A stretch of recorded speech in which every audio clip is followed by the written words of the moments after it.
चलिएगा साथ में।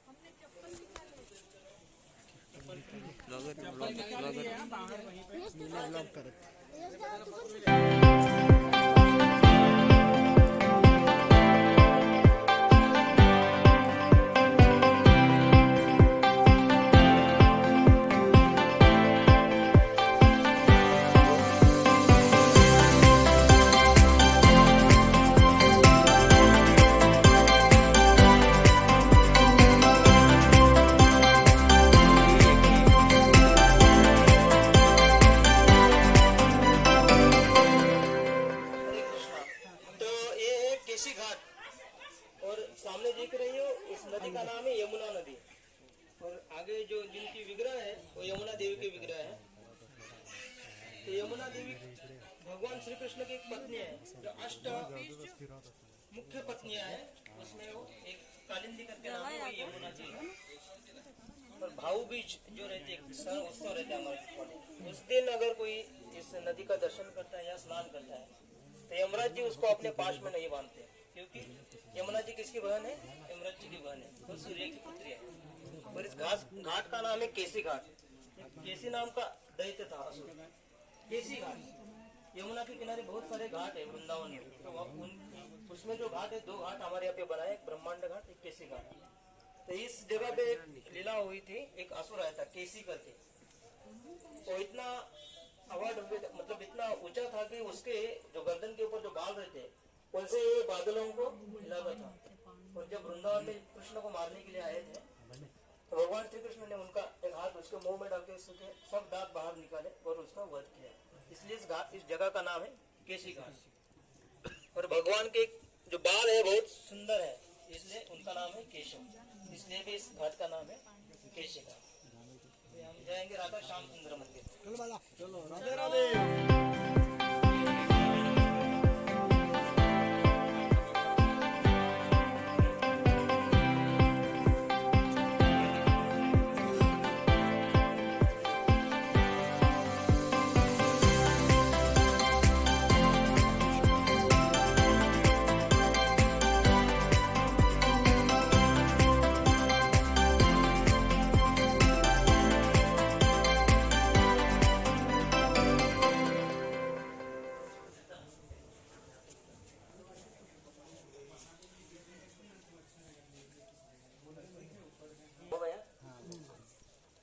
इस मंदिर का नाम है राधा श्याम सुंदर। वृंदावन में जो मुख्य, वैसे तो 5,500 के ऊपर मंदिर है, लेकिन जो मुख्य ब्रह्म मध्व गौड़ीय संप्रदाय के जो मंदिर है, जो यहाँ पे इनका निर्माण किया है, तो राधा श्याम सुंदर मंदिर। आप भी बैठिए उधर धक्के पे नीचे, जिनको जिधर जमता है वहाँ पे। आपल्याला बराच फिरायचं आहे, बसून बसून आता थोडा जेवढा आराम करायला भेटला का लगेच बसून घ्यायचं। तो वृंदावन में जितने जो ब्रह्म मध्व गौड़ीय संप्रदाय के मंदिर उनका निर्माण किया है, उसमें से एक ये मंदिर है राधा श्याम सुंदर मंदिर। नवद्वीप में जब चैतन्य महाप्रभु अवतीर्ण होते, भगवान श्री कृष्ण साक्षात, राधा रानी और भगवान श्री कृष्ण जब एक होते हैं तब क्या होता है? चैतन्य महाप्रभु होते हैं। तो आज से 532 साल पहले भगवान चैतन्य महाप्रभु अवतीर्ण हो गए थे। तो वृंदावन में जो 5,000 साल पहले जितने भी लीलास्थली भगवान के थे, वो 5,000 साल के बाद सब लुप्त हो गए थे। तो उनकी निर्मित करने के लिए, जो पुनर्स्थापना करने के लिए स्थानों की, चैतन्य महाप्रभु के जो शिष्य थे उनको उन्होंने वृंदावन में भेजा था कि जो भगवान की लीलास्थली लुप्त हो गई है उनको ढूंढ के निकालो और उनकी स्थापना करो। तो वैसे कुछ भक्त आए थे, रूप गोस्वामी, सनातन गोस्वामी, रूप रघुनाथ भट्ट, गोपाल भट्ट, रघुनाथ दास, मधु पंडित, लोकनाथ गोस्वामी, नारायण चक्रवर्ती, बहुत सारे भक्त हैं। तो उसमें से इस मंदिर में जो रहते थे उनका नाम था श्यामानंद पंडित। वैसे उनके जो गुरु थे हृदय चैतन्य, जो नवद्वीप में अंबिका कालना करके एक जगह है, वहाँ पे गौरीदास पंडित रहते थे और उनके शिष्य थे हृदय चैतन्य। और इनके शिष्य आए थे वृंदावन में जब श्यामानंद पंडित, तब उनका नाम था, दीक्षा हुई थी तब उनका नाम था दुखी कृष्णदास। और वृंदावन में क्या सेवा करते थे? पूरे वृंदावन को झाड़ू लगाने का काम करते थे। उन्होंने खुद सेवा ली थी, गवर्नमेंट पगार नहीं देता था, खुद भक्त थे ना, इसलिए वृंदावन साफ रखने का काम करते थे। तो एक दिन साफ करते करते उनको एक नृपुर मिल गया, पायल। वो इतना दिव्य था, उसको देख के वो समझ गए कि इस जगत का नहीं है। उतने में एक छोटी लड़की आती है वहां पे, और बोलते हैं कि बाबा जी वो जो पायल है वो हमारे महारानी का है, आप दे दीजिए, मैं उनको वापस दूंगी। तो बाबा जी बोलते हैं कि नहीं, मैं खुद दूंगा, आपको दो, आप क्यों दे रहे हैं? तो बोलते ठीक है। फिर वो उनके बोलते कि आप मेरे साथ चलिए, मैं आपको लेके जाती हूँ। तो महारानी कौन थी? राधा रानी। तो वो एक कुंड में लेके जाते हैं, उनको स्नान करवाते हैं, उनका रूपांतर गोपी में होता है। और जो छोटी लड़की आई थी वो थी ललिता सखी, राधा रानी की फ्रेंड। और राधा रानी के पास लेके जाते हैं और बोलते हैं आपका नृपुर जो इनको मिल गया है। जब राधा रानी वो देखती है तो बहुत खुश होती है, उनको बहुत आनंद होता है। राधा रानी और नृपुर उनको उनके मस्तक को स्पर्श करते हैं और उनका नाम देते हैं श्यामानंद, क्योंकि राधा का नाम क्या है? श्यामा, और उनको आनंद दिया इसलिए उनका नाम हो गया श्यामानंद। राधा रानी खुद उनको दीक्षा देती है और बोलते हैं कि किसी को बताना नहीं। और राधा रानी खुद उनके हृदय से एक विग्रह प्रकट करते हैं, राधा श्याम सुंदर जो हृदय दिख रहे हैं ना, किसी ने बनाए नहीं है। ये विग्रह राधा रानी खुद अपने स्वयं हृदय से प्रकट करके उनको देती है, उनकी सेवा अर्चा करने के लिए। और बोलते कि आप इनकी आराधना कीजिए रोज। तो अभी ये गौड़ीय संप्रदाय से थे और अलग से अभी रहने लगे और उनकी पूजा अर्चना चालू कर दी। तो बाकी गौड़ीय लोगों को लगा कि इन्होंने कुछ अपना खुद का अलग अपसंप्रदाय चालू कर दिया है। तो उनके जो गुरु थे हृदय चैतन्य, उनको बुलाया जाता है कि आपके शिष्य ने देखो कुछ अलग चालू कर दिया है। और इनको तो कहा था किसी को बताना नहीं है, फर्स्ट टाइम ये लीला बतानी नहीं है। तो गुरु आके उनको बहुत झापते हैं, लेकिन वो कुछ बोलते ही नहीं है। फिर रात्रि स्वप्न में उनके राधा रानी आके बोलती कि वो विग्रह मैंने स्वयं दे उनको। फिर वो समझ जाते कि बहुत बड़े भक्त हैं। सुबह उठ के गुरु उनके चरण स्पर्श करने लगते थे। बोलते गुरुदेव आप ये क्या कर रहे हो? नहीं बोलते, मैं बहुत आदम हूँ, मैं आपको बहुत झापा था कल, मुझे क्षमा करना। नहीं, तब से उनका नाम हो गया था दुखी कृष्णदास का नाम श्यामानंद पंडित। तो इस जगह का ये लीला है। यहाँ पे जाएंगे राधा दामोदर। हरे कृष्ण।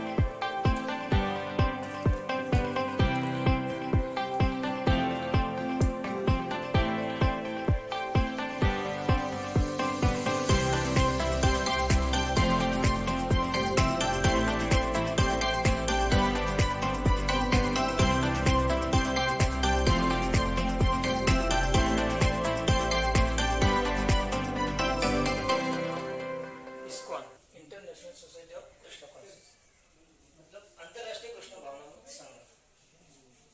तो यहाँ पे हम थोड़ा प्रभुपाद जी के बारे में दिखेंगे, जो इस संस्था के संस्थापक आचार्य हैं, जिन्होंने इस्कॉन की स्थापना की थी, फाउंडर आचार्य।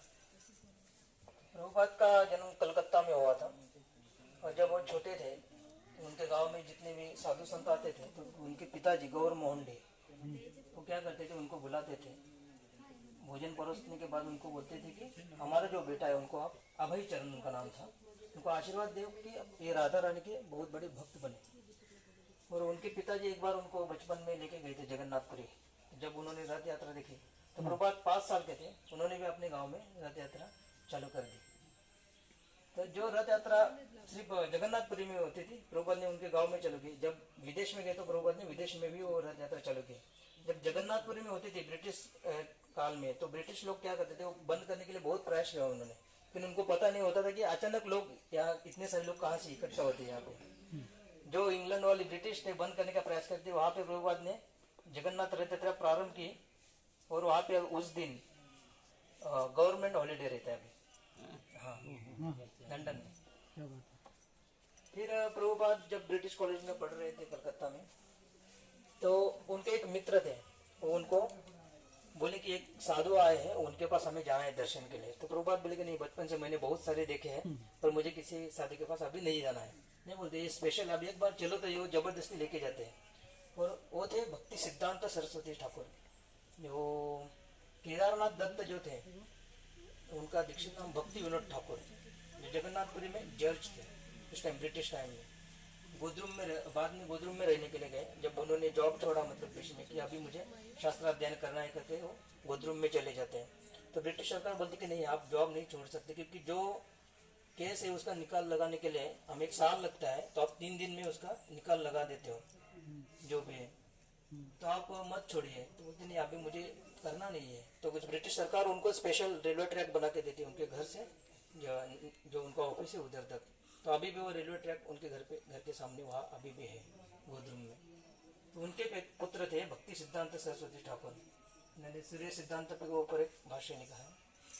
तो जैसे ही इनको देखते हैं प्रभुपाद जी को, तो वो बोलते कि आपको अंग्रेजी आता है, आप विदेशों में जाके प्रचार कीजिए। तो प्रभुपाद बोलते कि अब तो हम पारतंत्र में ब्रिटिश का राज्य चल रहा है, पहले उनको भगाना है, बाद में ये करेंगे। तो वो बोलते कि नहीं, समय की जरूरत ये है कि सब लोगों को कृष्ण भावना दे दो। जब लोग क्या आप बाहर से कितना भी शुद्धता करो, लेकिन जब तक हृदय आपका शुद्ध नहीं होगा तब तक ये मलिनता भरी ही पड़ेगी। तो पहले आपको हृदय साफ करना है, लोगों को कृष्ण भावना देनी है आपको, इसकी बहुत जरूरत है। फिर प्रभुपाद की उनसे दीक्षा होती है और उनका नाम होता है अभय चरणारविंद, इलाहाबाद में 1933 में। फिर Prabhupada back to Godhead एक मासिक लिखना चालू करते हैं। फिर झांसी में प्रभुपाद ने 1953 में एक द लीग ऑफ डिवोटी की स्थापना की, वो एक संस्था स्थापन की और वहाँ पे प्रचार कार्य चालू किया। लेकिन जो आगे के.एम. मुंशी की जो पत्नी थी, उन्होंने विरोध किया कि नहीं, हमें यहाँ महिलाओं के लिए एक संघ खोलना है, आप यहाँ पे कुछ नहीं कर सकते। प्रभुपाद को पता था अगर मैं केस भी डालूंगा तो 40 साल लगेंगे इसका रिजल्ट लगने के लिए।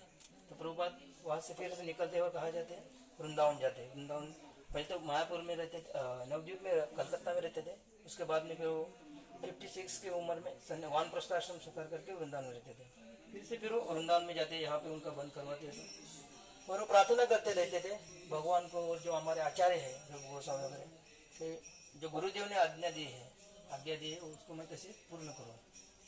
तो एक दिन प्रभुपाद, जो उनका किचन है वृंदावन में जिस जगह पे रहते थे, राधा दामोदर मंदिर, तो एज इट इज यहाँ पे वो बना है और उनकी जो पढ़ाई की रूम है वो भी एज इट इज बना है।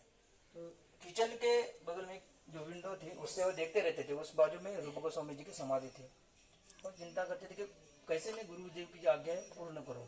उन्होंने मुझे आदेश दिया है कि आप अच्छे देश में प्रचार करो। तो उस टाइम में रूप गोस्वामी जो है, जो 500 साल पहले हो गए थे, और समाधि से प्रकट होकर उनको बोलते कि आप जाओ, हमारा सबका आशीर्वाद आपके साथ में है। वो दर्शन देते। फिर प्रभुपाद उल्टा डंगा में जाके भक्ति सिद्धांत सरस्वती ठाकुर उनके समाधि का दर्शन, तब तक उन्होंने समाधि ली होती है, उनके गुरुदेव का दर्शन लेके आशीर्वाद लेके फिर प्रभुपाद रवाना होते हैं। तो जाते समय जो श्रीमती मुरारी देसाई जी थी, उन्होंने उनको एक माल का वहन करने वाला जो जहाज था उसका टिकट दिया था। उसमें बैठ के वो नाव में जा रहे थे यूएस। जाते समय दूसरे दिन उनको हार्ट अटैक के 2 झटके आए थे, लेकिन उनको देख रहे थे कि वो मेरी जो नाव है भगवान श्री कृष्ण स्वयं चला रहे हैं। और जब बोस्टन पे पहुंचते तो सब ऐसे हिप्पी लोग उनको मिलते हैं जो आपको गांजा, चरस, LSD मार के पड़े रहते हैं। तो प्रभुपाद उनको पकड़ के प्रचार चालू करते हैं। सिर्फ इंसान नहीं बनाते, उनको ब्रह्मचर्य, वानप्रस्थ, सन्यासी ये सब बनाते हैं प्रभुपाद उनको। और ये लोग बाद में प्रचार करना प्रारंभ करते हैं। जो सब मदिरा पिए हुए पड़े रहते थे, वो नॉन वेज सब छोड़ के प्याज लहसुन तक छोड़ दिया उन्होंने, जो आप भारत में लोगों को छोड़ना नामुमकिन हो गए है। सही बात है।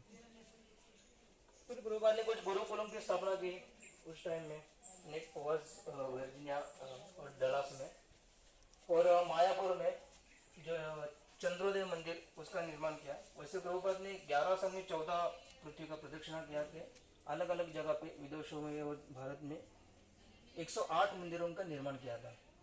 वो भी भव्य दिव्य थे, बड़े बड़े राजमहल के जैसे। तो उसमें से एक मंदिर है अपना ये जूहू चौपाटी का, राधा रास बिहारी। और जब बॉम्बे में आते थे प्रभुपाद, मुंबई में, तो गिरगांव चौपाटी जाते थे। वहाँ पे भारतीय विद्या भवन है, वहाँ पे बोलते थे अपने शिष्यों को कि अपना यहाँ पे एक मंदिर होना चाहिए। तो वहाँ पे आता अभी जो मंदिर है राधा गोपीनाथ मंदिर है, और उसी मंदिर का ये प्रोजेक्ट है गोवर्धनी को विलेज।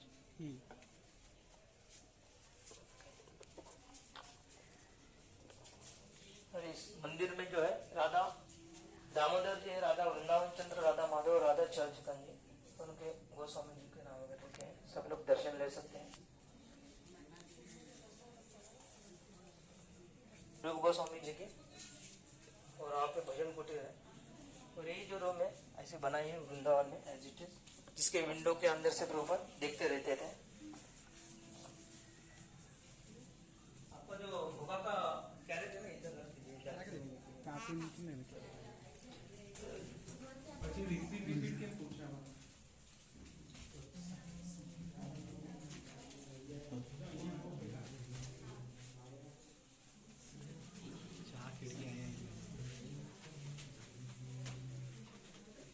क्या गई निशु?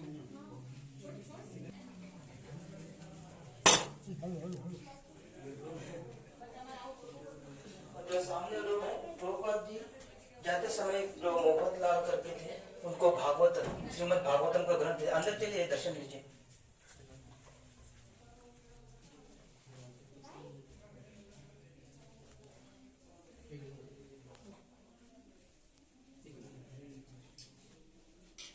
तो जाते समय प्रभुपाद जी ने जिनको भागवतम देके गए थे, कुछ भाष्य लिखे हुए, वो ग्रंथ उन्होंने प्रोजेक्ट बनाने के बाद यहाँ पे रखने के लिए दिए हैं, जो कांच के बक्से में बंद है।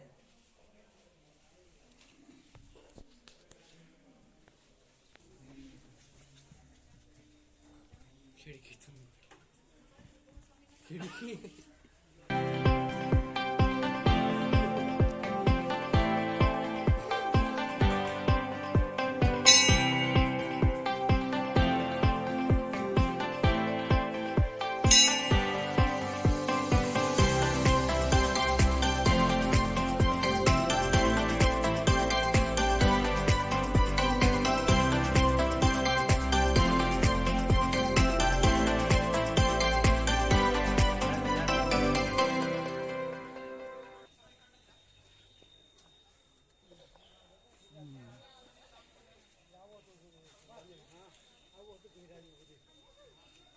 परिक्रमा करने वाले हैं सब गिरिराज जी, गोवर्धन गिरिराज जी। तो आप रास्ते में देखते चलिए, फिर आगे आके मैं आपको क्वेश्चन पूछूंगा क्या क्या देखा आपने, और बाद में बताऊंगा क्या है।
पर्वत का नाम है गोवर्धन पर्वत। क्या नाम है? गोवर्धन। आप लोग गए भी होंगे, बहुत सारे लोग गिरिराज गोवर्धन परिक्रमा भी लगाई होंगी। तो गोवर्धन की परिक्रमा कितने किलोमीटर है वृंदावन में? वैसे 21 किलोमीटर है जो परिक्रमा सब लोग करते हैं। गुरु पूर्णिमा का दिन वहाँ पे जगह भी नहीं रहते, सिर मुंडी बोलते हैं उसको, भीड़ रहती है, क्योंकि वहाँ के लोग जो है सनातन गोस्वामी जी को अपना गुरु मानते हैं। जो 500 साल पहले सनातन गोस्वामी वहाँ पे मंदिरों की जो भगवान की लीलाओं की पुनर्स्थापना करने के लिए गए थे, तो जो उधर के जो जितने भी ब्रजवासी थे उनके हर एक के घर में जाके उनके क्या हालचाल है वो जिप पूछते थे, इसलिए सब ब्रजवासी उनको गुरु मानते थे। इसलिए उनके स्मरण के लिए वो क्या करते, गोवर्धन को परिक्रमा करते गुरु पूर्णिमा के दिन। तो अभी हमने जो परिक्रमा की है कितने 200 मीटर की है, तो 108 बार करेंगे तो 21 किलोमीटर हो जाएगी। फिर जाते समय हमने एक मुख कमल दिखा भगवान का, वहां पे कुछ लिखा था, उस गांव का नाम किसने पढ़ा? अन्योर। फिर हाँ अन्योर। उसके आगे एक कुंड था छोटा सा, गोविंद कुंड। वहां पे एक छोटी सी बैठक थी आगे, हाँ, माधेंद्रपुरी जी की। फिर आगे 2 कुंड, माधेंद्रपुरी जी, वो आगे 2 कुंड थे छोटे छोटे, नवल कुंड और अप्सरा कुंड। फिर आगे आ गए, कोने में एक कोई तो एक बाबा जी थे, कुछ विग्रह लगाए थे, उनका कुछ नाम था, पुछरी का लोटा बाबा। फिर आगे आ गए, एक कुंड था छोटा सा, उसके पहले मानसी गंगा के पहले नहीं, वो तो उस पिछली बार सुरभि कुंड, यस। फिर मानसी गंगा और ये जो है राधा कुंड, श्याम कुंड। तो गोवर्धन जो है ये सत्ययुग के शुरुआत में पृथ्वी पे आया था। उसका जन्म कैसा होता है, मतलब कैसे आता है? भगवान 3 कारण के लिए इस धरातल पे आते हैं। किसको पता है कौन कौन से वो कारण है? साधुओं के रक्षण के लिए और दुर्जनों का नाश करने के लिए, धर्म की स्थापना करने के लिए। श्रीमद् भगवद गीता 4th अध्याय श्लोक क्रमांक 7 और 8 वहां पे बोलते हैं भगवान श्री कृष्ण, परित्राणाय साधुनां विनाशाय च दुष्कृतां धर्म संस्थापनार्थाय संभवामि युगे युगे। तो दुष्टों का नाश करने के लिए, भक्तों का रक्षण करने के लिए और धर्म की स्थापना करने के लिए। दुष्टों का नाश करने के लिए और धर्म की स्थापना करने के लिए भगवान को आने की जरूरत नहीं है, वो वहां से कर सकते दुष्टों का नाश। वो तो परमात्मा के रूप में हर एक जीव के हृदय में विराजमान है, तो दुष्टों को मारने के लिए आने की जरूरत नहीं है। लेकिन एक कारण है, जो स्पेशल कारण है, भक्तों को मिलने के लिए भगवान आते हैं। जैसा माँ का अपने बच्चों के प्रति प्रेम होता है, उस तरह भगवान का अपने भक्तों के प्रति प्रेम होता है, इसलिए भगवान आते हैं। तो द्वापर युग का जब अंत की बात है, भगवान श्री कृष्ण राधा रानी को कहते हैं कि हमें अभी पृथ्वी पे जाने का जो समय आ गया है, तो आप भी चलिएगा। राधा रानी बोलते हैं जब तक वृंदावन नहीं है, यमुना नदी नहीं है, गोवर्धन नहीं है, तब तक मैं नहीं आऊंगी। तो भगवान बोलते हैं उनको मैं